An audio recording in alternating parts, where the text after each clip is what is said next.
Happy Black History Month Opera Edition. I am back with the start of all things, which is Sissieretta Jones.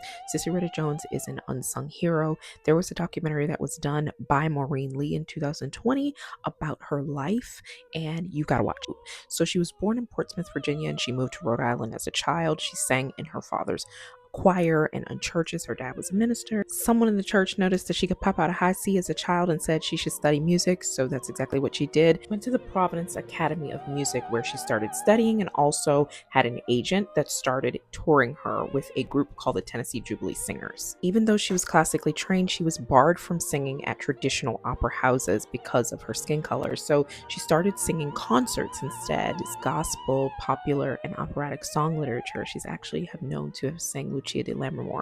What's sad is there were no recordings of her voice, but we can imagine what she sounded like from a lot of the descriptions that we see in the press. Sissieretta and the Tennessee Jubilee Singers were wildly successful in the West Indies and the Caribbean when they did their tours, and she would receive medals from audience members and admirers that she would pin on her gowns to wear at concerts. Upon her return to the US, she started being billed as the Black Patty, which was a nod to the Italian singer Adelina Patti, who was the most famous of the day. She hated it, but it went well for her because this rebrand helped her book one of her largest gigs, which was singing at Madison Square Garden, which she did to thousands. This performance set her apart as one of the leading singers of her time, not just of her race.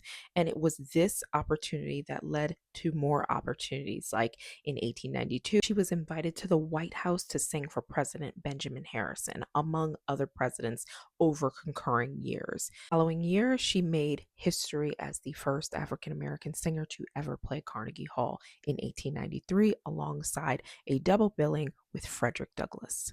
She toured Europe singing for emperors, kings, and other diplomats. And when she returned to the US, she found things changed due to Jim Crow, so she had to adapt and she took on her own troupe of singers called the Black Patty Troubadours. Though the group was successful for their time, they did have to overcome lots of racism. Unfortunately, Sissieretta herself died in poverty because she had to eventually sell all of her belongings and all of her properties in order to care for her sick mother. And then it wasn't until 2018 actually that Sissieretta received a headstone. So truly an unsung hero and trailblazer that deserves to be remembered for all time.